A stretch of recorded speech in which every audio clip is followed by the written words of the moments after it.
Mentes que se tocan con otras mentes. La telepatía es una experiencia que muchos afirman haber tenido, pero la ciencia no está tan segura. Estas gemelas dicen que pueden hablar entre ellas sin palabras.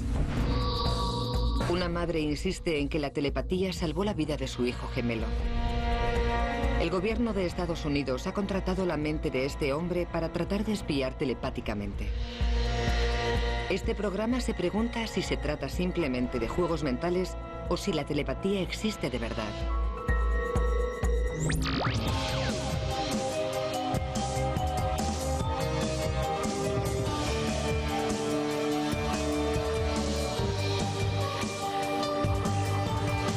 Ciencia al desnudo.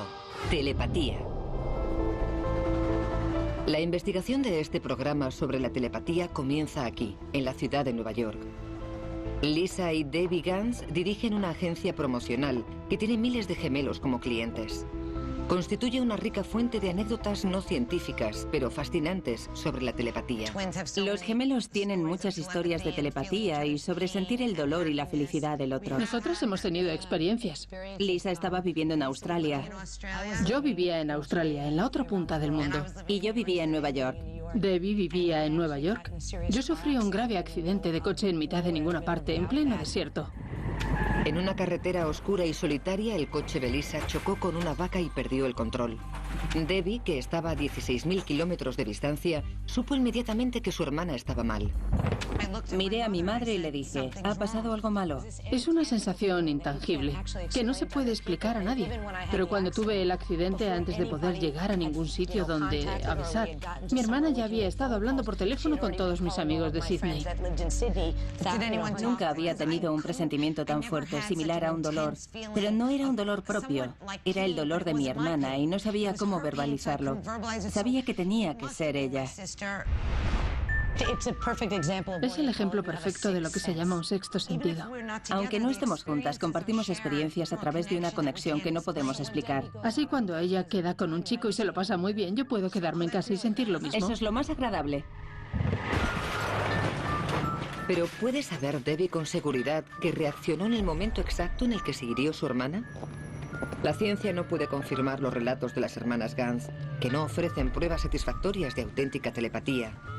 Muchos gemelos dicen que comparten experiencias incluso cuando están separados, como por ejemplo sacar notas idénticas en exámenes del colegio. Siempre nos acusaban de copiar en los exámenes. El profesor decía que teníamos todas las respuestas iguales y por lo tanto sacábamos notas iguales, incluso en los exámenes tipo test. Escribíamos exactamente lo mismo. ¿Es esto telepatía o una simple coincidencia? Tal vez sea un resultado natural para dos personas parecidas que estudian el mismo curso en el colegio y viven y estudian juntas. Las anécdotas de gemelos que algunos utilizan como prueba de telepatía raramente merecen ser tomadas en serio. A lo mejor una sencilla prueba para gemelos, 30 preguntas sobre la diferencia idiomática entre el inglés de Gran Bretaña y el de Estados Unidos, nos sirve para averiguar algo. Una profesora de inglés, Marilyn Elkins, supervisa el examen. Divide 3 pares de gemelos en salas separadas. Aquí está el examen. Comulgad en silencio en vuestra mente con el gemelo de la sala de al lado. Las gemelas Ashford creen que han intercambiado respuestas telepáticamente. Nos sentamos y nos concentramos en lo que puede estar pensando la otra y cómo respondería. Nos fijamos en lo que nos llega de la otra. Si no sé la respuesta, se la pregunto a Lisa. Yo le digo que voy a poner esto y ella pone lo mismo. Hablamos mentalmente la una con la otra.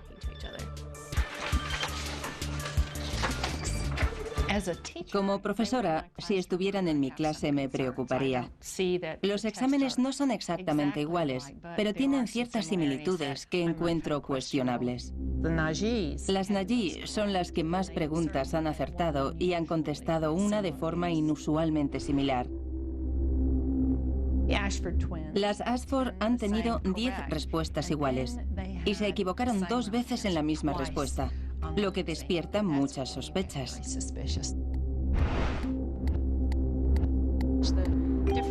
Algunos resultados parecen sospechosos, pero no resultan significativos desde un punto de vista científico. Con educaciones idénticas y cerebros similares, los gemelos tienen más probabilidades de obtener puntuaciones similares. Para que una prueba como esta tenga relevancia, son necesarios unos controles científicos y unos métodos experimentales cuidadosamente diseñados para descartar otras explicaciones. Pero en general, la creencia en la telepatía no se basa en investigaciones científicas, sino en las anécdotas personales de quienes afirman haberla experimentado. Sin embargo, no paran de surgir historias que parecen convincentes, sobre todo para los gemelos que las han vivido. Eran como las 3 de la madrugada y estábamos dormidas. Yo me levanté para ir al cuarto de baño y me desmayé. Me di un golpe en el ojo y estuve inconsciente como unos 20 minutos.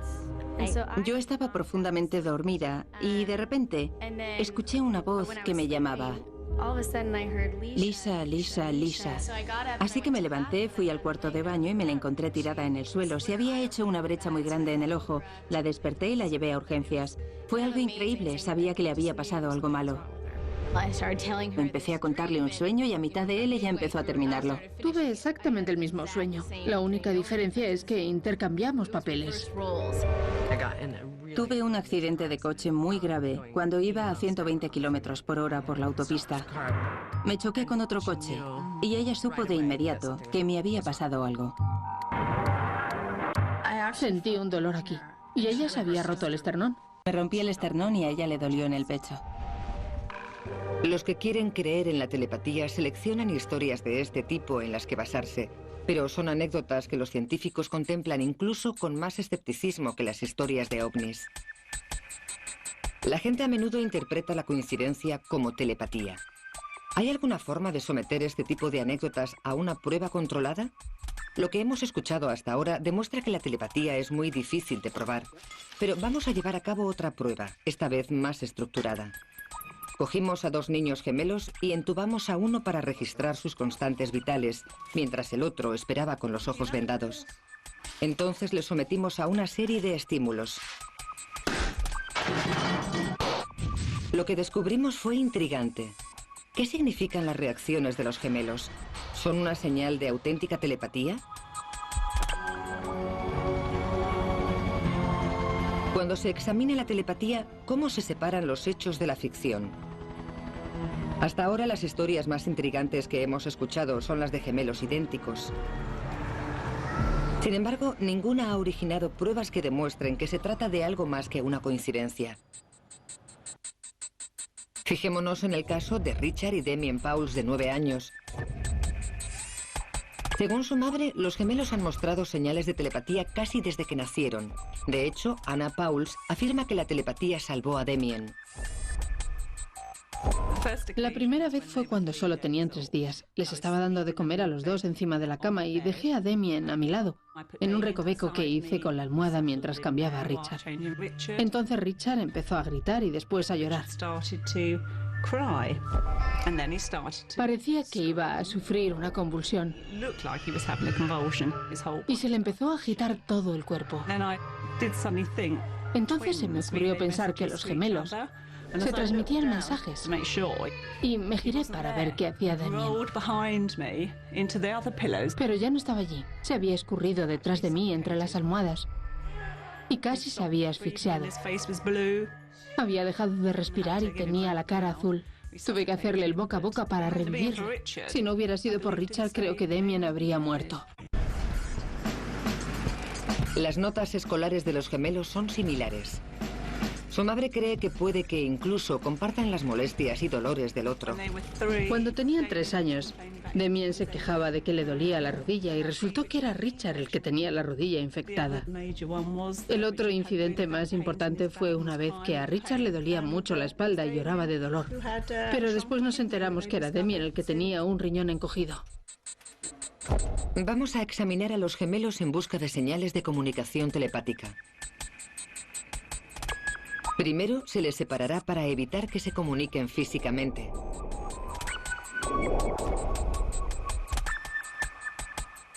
Después se someterá a Damien a una serie de estímulos para ver si Richard reacciona.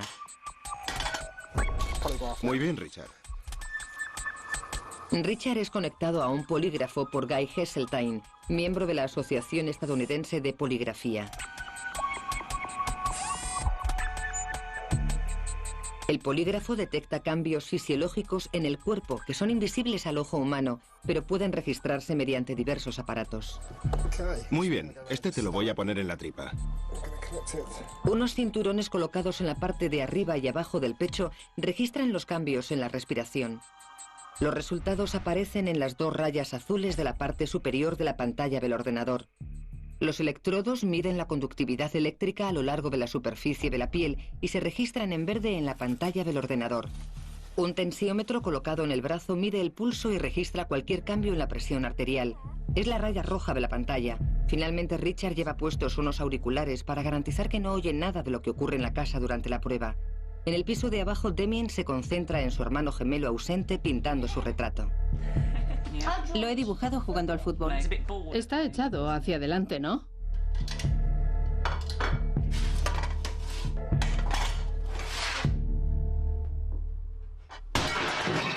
¿Para qué has hecho eso? Damien se queda sorprendido. ¿Es posible que su hermano haya reaccionado igual? Poco después de que su madre tirase los platos, se apreció un incremento de la actividad cardíaca, seguido muy de cerca por un aumento de la resistencia de la piel que podrían ser significativos.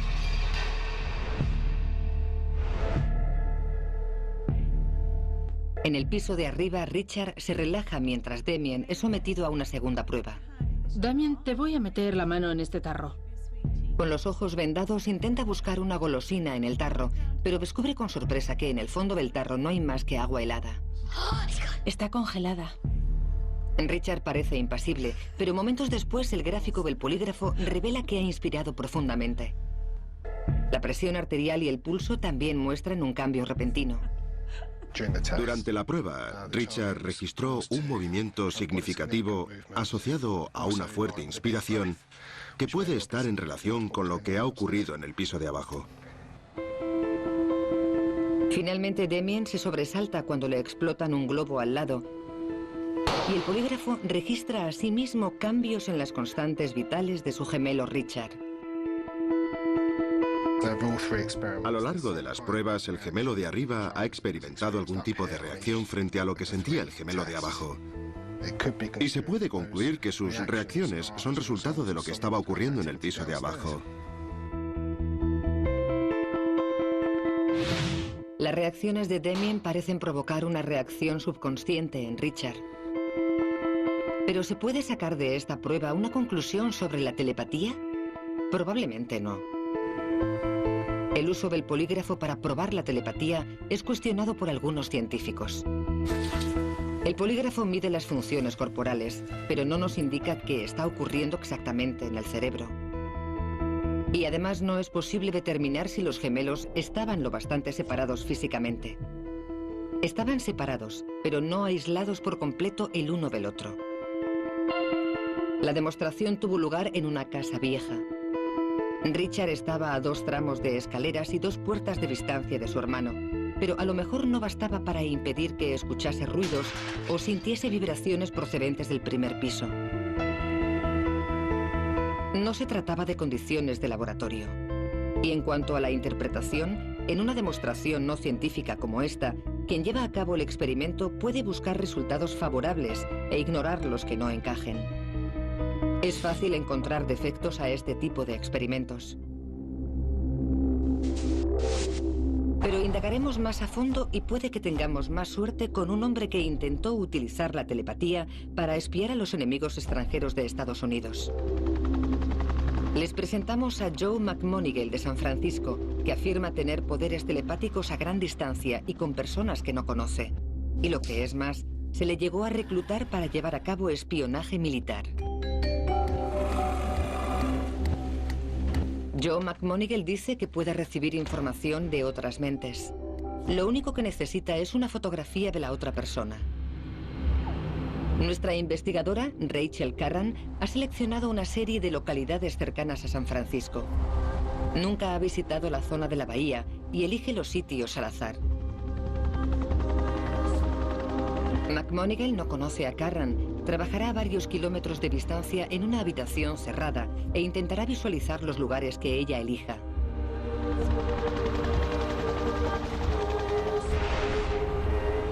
Carran elige 6 lugares y los fotografía.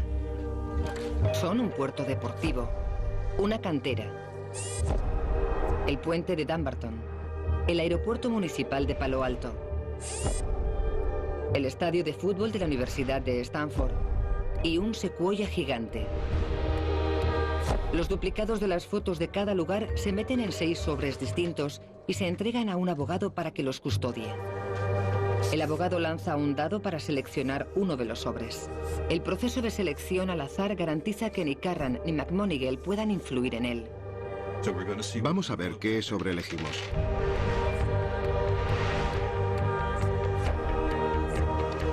Bueno, este es el que hemos elegido. Vale. Muchas gracias. De nada. Hasta que no abre el sobre, Carran no tiene ni idea del lugar que se ha elegido. Eso garantiza que nuestra investigadora no pueda desvelar accidentalmente ningún secreto. Ahora Carran se dirige al lugar de la foto. Y McMonigle tratará de describir lo que está viendo Carran. McMonigle trabaja desde la oficina de Palo Alto de Ed May, un antiguo colega que dirigió el antiguo programa de espionaje psíquico. Ninguno de los dos tiene ni idea de quién es Carran ni de a dónde se dirige en San Francisco. A las 10:30 de la mañana, esa persona, que se llama Rachel, se encontrará en el sitio designado. ¿La conoces o la has conocido? No. Ahora Joe tratará de conectar telepáticamente con Carran. Ella intentará servir de transmisor y él intentará, mediante su visión remota, ver lo que ella ve. Está en alguna parte de la zona de la Bahía de California y quiero que describas los alrededores del lugar donde se encuentra. Vale. Veo medio arco. Y hay algo oscuro. Está rodeada de oscuridad. McMonigle se fija un tiempo límite de 30 minutos para describir dónde se encuentra Carran. Volveremos para ver lo exacta que resulta ser su visión remota. Pero mientras tanto, visitaremos un laboratorio que está intentando dar el visto bueno científico a sus investigaciones paranormales. Una mujer trata de abrir la mente para recibir imágenes de un compañero que se encuentra a muchos metros en una habitación sellada. ¿Podrá demostrar este experimento si la telepatía existe? Una visita a la Universidad de Edimburgo puede revelarnos más datos. Aquí unos científicos están trabajando en una versión del denominado test de Ganfeld. Requiere que el voluntario esté profundamente relajado y casi dormido. A cargo de este experimento se encuentra el Dr. Paul Stevens, que lleva casi una década trabajando en la Universidad de Parapsicología de la universidad y ha estudiado los poderes extrasensoriales y la psicoquinesia. Aunque muchos dudan que la parapsicología pueda producir resultados fiables, Stevens está tratando de demostrar lo contrario, y su trabajo puede proporcionarnos los datos que estamos buscando. Es como una ligera privación sensorial. Solo hay una luz roja de baja potencia, un sillón cómodo y un ruido como de interferencias. Las interferencias son una mezcla uniforme de todas las frecuencias. Cuando se escucha, parece electricidad estática de la radio o una catarata lejana, si buscamos una imagen más poética. La idea es alcanzar un estado similar al previo a dormirse. Al cerebro se le da muy bien buscar pautas y si le ofreces algo que carece de ellas, acaba desconectando. Lo que estamos haciendo se parece más a soñar despierto que a soñar dormido.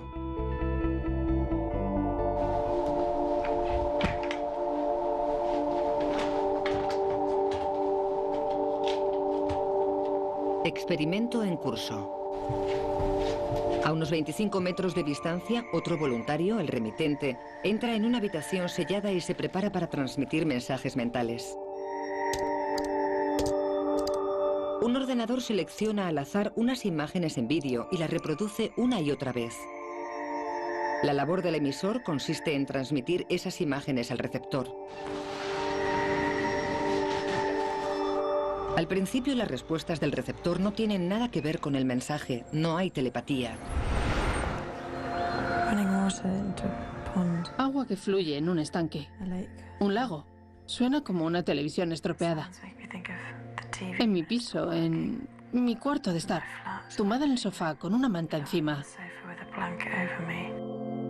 Puede que sea casualidad, pero gradualmente el receptor parece centrarse en las imágenes de vídeo de una calle. Una calle con muchos coches. La lluvia sobre un paraguas. Paseo por una calle y paso junto a un bar. Pasan muchos coches. Ahora veo un coche rojo. Me pesan los pies. Me pesan cada vez más. Tengo la vaga sensación de que hay coches. Y un tanque. Tengo los brazos apretados, los puños apretados. Ahora pasa un coche azul y suenan las bocinas. Recibo una impresión en negro con casas rojas al fondo. Las descripciones del receptor son intrigantes, pero todavía falta algo más. A lo largo del experimento, el emisor ha estado escuchando la voz del receptor mientras describe lo que visualiza. Luces amarillas. Un coche azul. Suenan las bocinas. Una impresión en negro. Cuando la descripción encaja con el vídeo, el emisor trata de enviar pensamientos telepáticos positivos e incentivadores. Cada vez que lo hace, pulsa un botón electrónico. El botón registra el momento exacto en el que se mandan los pensamientos positivos. El receptor tiene electrodos conectados a los dedos que detectan cualquier cambio en la conductividad eléctrica de su piel. A veces, cuando el emisor aprieta el botón, el receptor parece experimentar una reacción fisiológica. ¿Se tratará en realidad de una reacción a los pensamientos motivadores del emisor? Los resultados no son fiables al 100% ni mucho menos, pero Stevens cree que pueden apuntar a algo. Las respuestas pueden parecer significativas, pero ¿lo son? Es una prueba muy pequeña, pero cuando se van sumando los resultados de toda la gente y todas las pruebas resulta significativo. Y la única razón que hay para que se produzca es que tiene que existir algún tipo de señal. ¿Pero puede Stevens convencer a los escépticos? En experimentos como este, los creyentes en la telepatía encuentran resultados positivos, pero otros expertos que llevan a cabo los mismos experimentos no encuentran nada fuera de lo normal. No obstante, durante 56 experimentos de telepatía, Stevens detectó indicaciones de que los receptores a veces respondían a las motivaciones positivas. Stevens cree que será capaz de demostrarlo cuando se publiquen sus resultados, aunque sabe que está nadando contra la corriente que prevalece en la comunidad científica, que sigue siendo extremadamente escéptica. De vuelta en el norte de California nos encontramos con Joe McMonigle, que continúa con su intento para demostrar sus habilidades telepáticas a pesar del escepticismo reinante. Han pasado 20 minutos y ya está listo para empezar a dar detalles sobre el lugar secreto que le han pedido que describa. Tengo la sensación de que ha aparcado y ha pasado por un túnel. Ha tenido que pasar bajo un puente o una pasarela de algún tipo.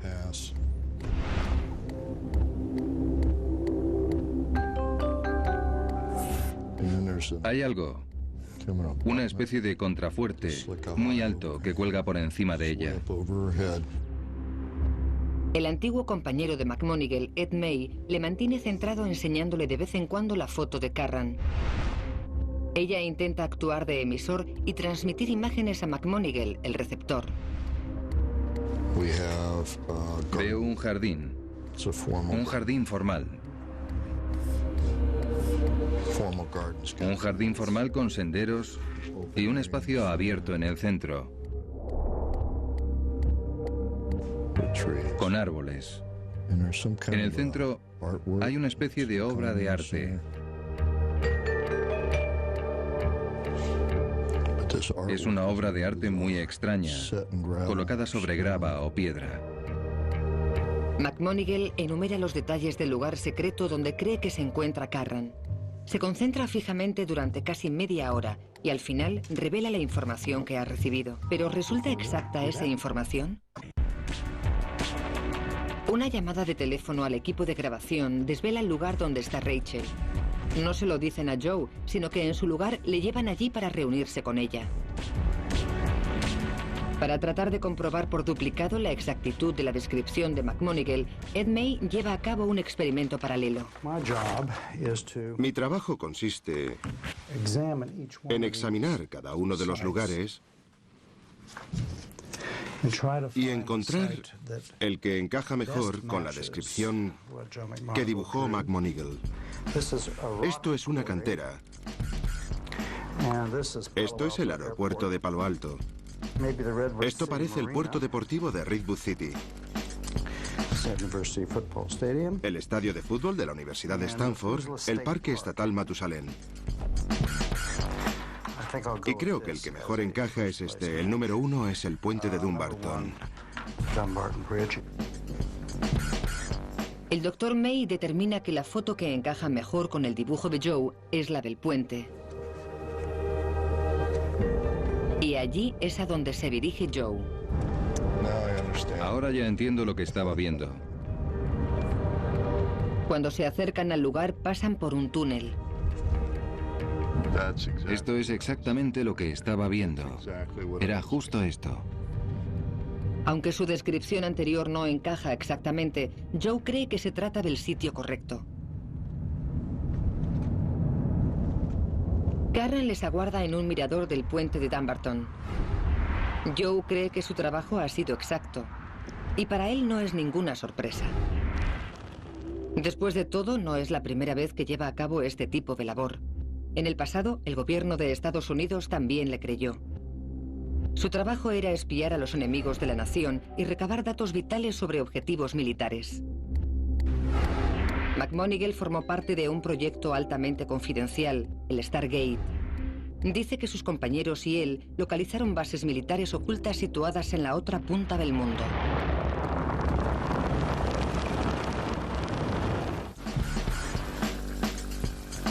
Los ejemplos que hemos visto hasta ahora como casos de telepatía han sido algo dudosos. Así que nos centramos en el exagente de la inteligencia estadounidense que dice que puede describir un lugar oculto a kilómetros de distancia.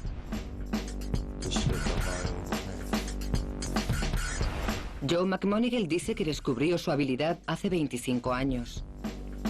En esa época, las agencias de espionaje buscaban el modo de utilizar la telepatía para ganar la Guerra Fría.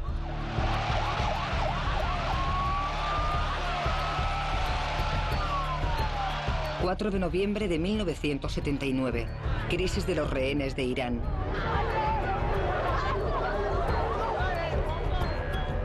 Es el comienzo de una pesadilla para la administración estadounidense que dura 444 días.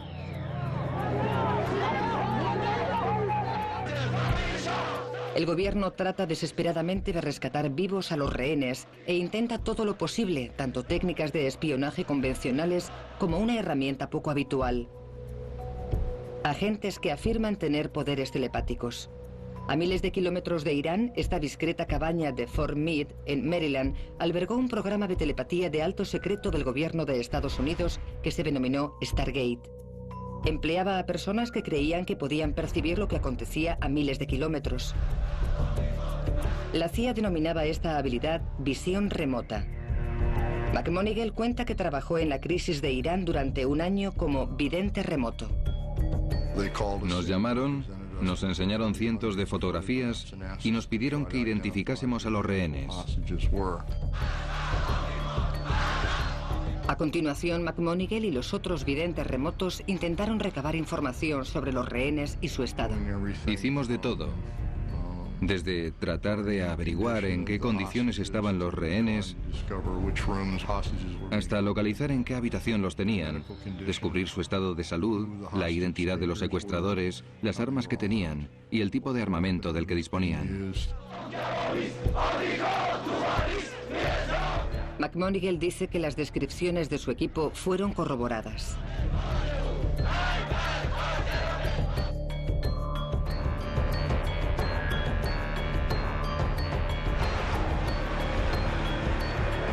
El equipo de visión remota se mantuvo durante más de 2 décadas desde su creación, porque la CIA se enteró de los primeros experimentos telepáticos que estaba llevando a cabo el experto de física cuántica Hal Puthoff.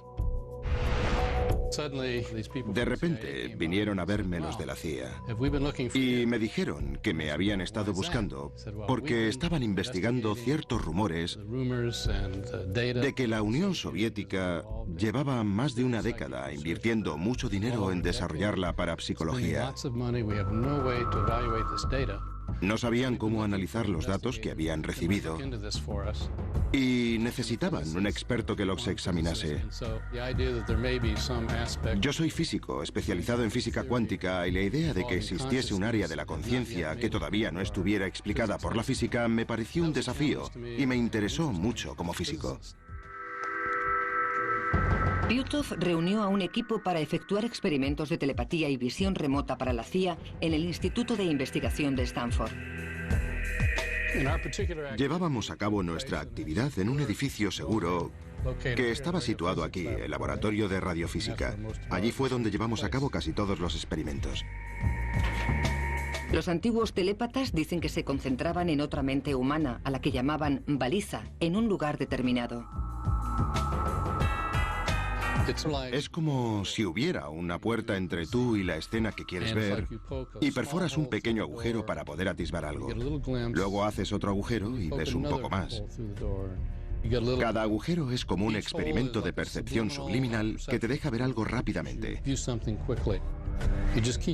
Y tienes que seguir practicando agujeros hasta que derribas la puerta y puedes contemplar la escena completa.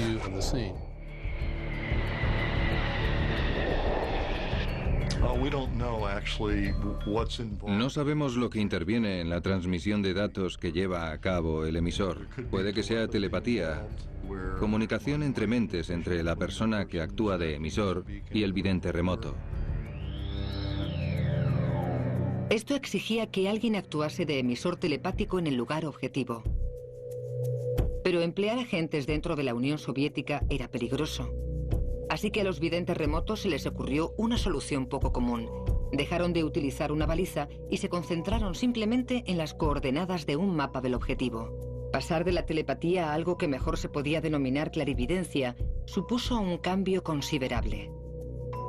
Pero los clarividentes pensaban que seguían obteniendo resultados. Pasar de concentrarse en la baliza a las coordenadas geográficas puede decir que es un salto imposible a nivel psicológico, pero como nuestro programa se impulsaba de modo completamente empírico, si obteníamos resultados no importaba que no se pudieran explicar. No teníamos ni idea de cómo funcionaba, pero cuando obteníamos un resultado lo desarrollábamos hasta donde quiera que nos llevase.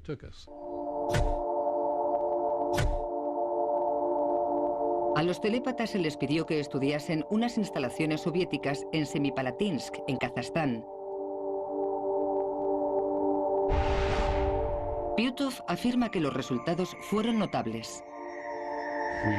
Estuvimos llevando a cabo los experimentos de visión remota durante 1 hora y describimos la distribución de las instalaciones. Descubrimos que el elemento más llamativo era una gran grúa que había sobre el techo de un edificio. Era una grúa tan grande que sus ruedas medían el doble que una persona.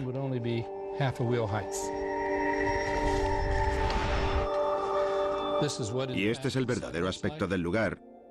Así que teníamos razón. Había una grúa muy grande que rodaba encima de un edificio. Pero la exactitud de la visión remota ha seguido criticándose incluso después de que se hiciera público el experimento de Semipalatinsk. Pero para McMoneagle la telepatía es una realidad, tanto que la ha transformado en un negocio en el que presta sus servicios de visión remota a empresas con fines comerciales. Imagínense la siguiente imagen. Es como si alguien te vendase los ojos y te encontrases totalmente a oscuras. Está tan negro que no te puedes ver ni la mano delante de la cara. De repente se enciende la luz de un flash que ilumina todo lo que hay en la habitación con claridad. Pero rápidamente se apaga y vuelves a verte sumido en la oscuridad. Y entonces alguien te pregunta: rápido, dime dónde estás. ¿Puede explicarse científicamente? Creo que todavía no. McMonigle afirma que entonces le dieron un objetivo real. El Consejo de Seguridad Nacional quería saber lo que estaba ocurriendo en el interior de un nuevo y enorme edificio al norte de la Unión Soviética, en un puerto del Mar Blanco llamado Severodvinsk. Me pidieron que describiera lo que pasaba en el interior de este edificio. Y la imagen que yo recibí fue de dos grandes cilindros que estaban soldando juntos. Vi tubos de misil y un sistema de propulsión único. Y todo ello tenía lugar junto a un submarino de tamaño medio que parecía diminuto al lado del que estaban construyendo. Era gigantesco. Calculé que tendría el doble de tamaño que un submarino medio.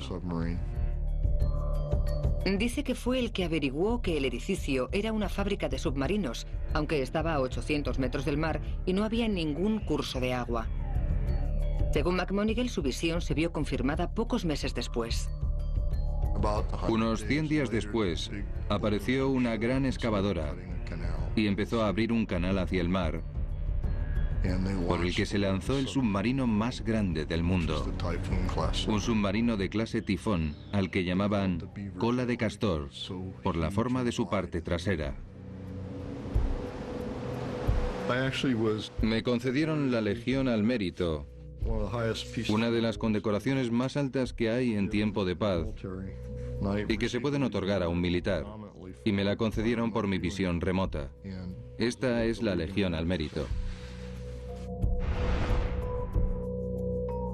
A pesar de las afirmaciones de McMonigle, el escepticismo que rodea la visión remota sigue siendo muy elevado. En 1995, la CIA encargó un informe sobre el programa. Uno de sus autores criticó parte de la metodología experimental de la unidad. Llegó a la conclusión de que no había pruebas de que los resultados de las observaciones eran producto de la visión remota. El informe no encontró pruebas de que la visión remota resultase útil desde un punto de vista operativo y determinó que no había pruebas de que sirviera para recabar datos de inteligencia militar de manera eficaz. Tras funcionar durante 20 años, el programa de visión remota se canceló oficialmente. Desde que se terminó el proyecto Stargate, los científicos han continuado investigando la posible existencia de la telepatía. Algunos creen que han encontrado pruebas que indican qué parte del cerebro resulta estimulada en un experimento para probar la telepatía. Hay un sitio más donde investigar. Podemos profundizar en las centrales nerviosas del cerebro humano en busca de la telepatía.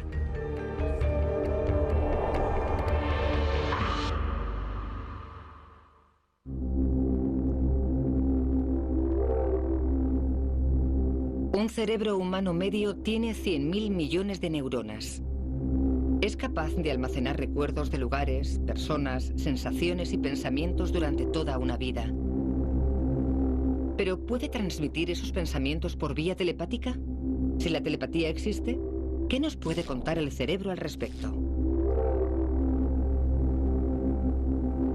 La Universidad de Bastyr, cerca de Seattle, en Washington, está consagrada al estudio de la medicina natural y la salud alternativa.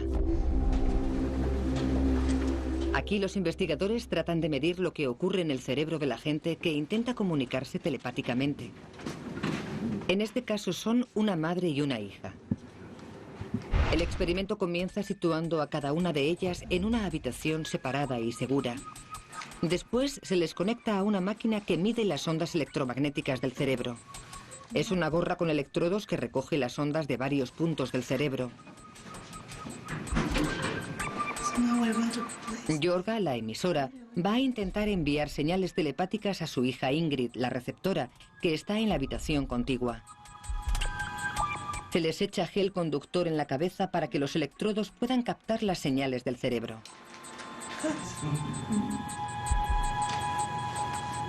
Antes del experimento se pide a Yorga e Ingrid que se relajen mediante la meditación. Los científicos de Bastyr creen que así el cerebro llega al llamado estado alfa, un estado de relajación y reflexión. Entonces la madre o emisora recibe un simple estímulo visual en el cerebro, un tablero de ajedrez que cambia repentinamente. La pequeña alteración de la raya inferior de la pantalla representa el momento en el que cambia el diseño del tablero. 100 milisegundos después, el cerebro de la hija parece mostrar actividad. ¿Podría ser una respuesta al movimiento del tablero de ajedrez de la sala de al lado? ¿Ha provocado la estimulación visual de la madre un cambio en las ondas cerebrales de la hija? ¿Se trata de una simple coincidencia al azar o están relacionados? El análisis estadístico de una serie de pruebas indica que en unas pocas personas el resultado puede deberse a algo más que el azar. Los científicos ahora aceptan la posibilidad de que los cerebros de algunos receptores reaccionen inexplicablemente a otra mente desconectada a 10 metros de distancia. Un investigador, el profesor Clark Johnson, se mostró inicialmente escéptico ante los resultados. Yo he sido uno de los mayores escépticos de esta universidad. Cada vez que obteníamos resultados sabía que no podían ser correctos y pedía que los siguiesen investigando. Pero ya se me han acabado las excusas para convencerme de que se cometían errores. Ya no encuentro razón para no creerlo. El experimento se repite, esta vez con el receptor dentro de un escáner de resonancia magnética. ¿Volverá a reaccionar milisegundos después de que se altere el diseño del tablero de ajedrez?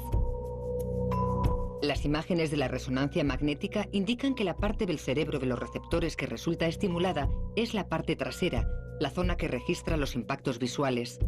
Podría tratarse de una coincidencia, pero si se tratase de telepatía, ¿podría estar reaccionando esta parte del cerebro a señales telepáticas?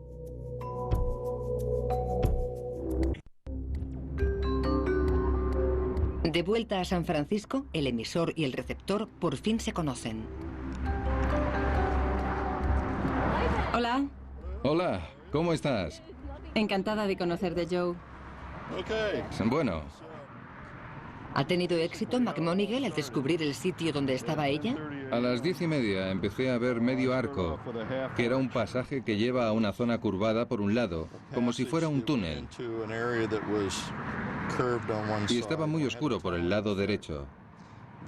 Esta es la dirección en la que te dirigías. Había algo de material pesado que te colgaba encima, como un puente o un contrafuerte de algún tipo. Aquí me tomé un descanso. El suelo tenía cierto diseño. Había una especie de claro, una zona abierta cubierta de grava o de piedra. McMonigle cree que ha acertado muchas características del lugar, pero sus declaraciones pueden haberse modificado a posteriori para adaptarse a los hechos. O puede ser que describiera el sitio en términos tan vagos que pueden adaptarse a cualquier lugar. Vamos a recapitular un momento. Primero, McMonigle conduce por debajo de un túnel. Sí, eso es exactamente lo que estaba viendo. Es justo lo mismo. Ahora ya entiendo lo que estaba viendo.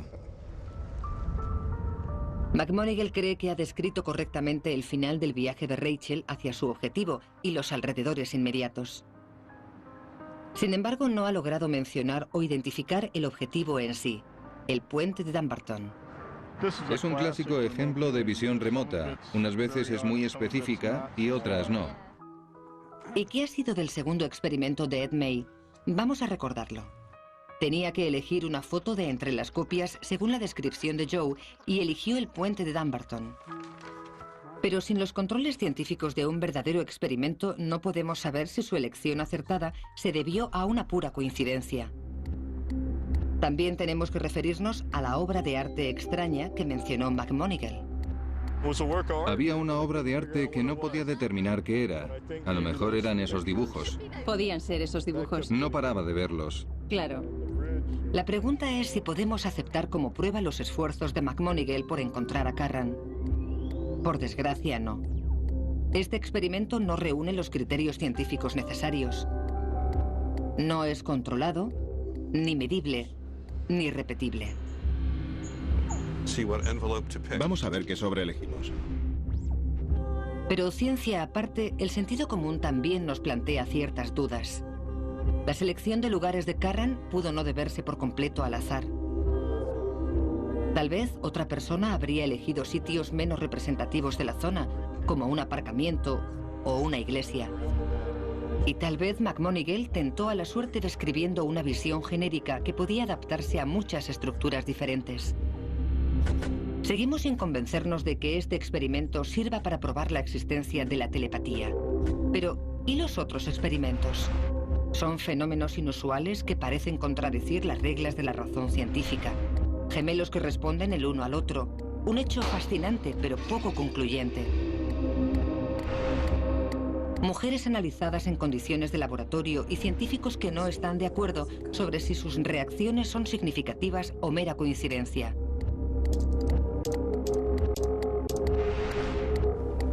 Antiguos agentes de inteligencia retados a percibir remotamente un lugar secreto con mayor o menor éxito. Una madre y una hija cuyos cerebros parecen responder en cuestión de milisegundos. ¿Es telepatía o la expresión de un deseo? Aunque algunas pruebas parezcan significativas, lo más probable es que solo se trate de una coincidencia. Aunque aceptemos que la telepatía existe, nadie puede decirnos cómo funciona ni por qué. Hasta que no existan datos incontrovertibles, deberá permanecer al margen de la ciencia, porque aunque sea fascinante, no es una verdadera ciencia. Es un hecho fascinante, pero no una ciencia.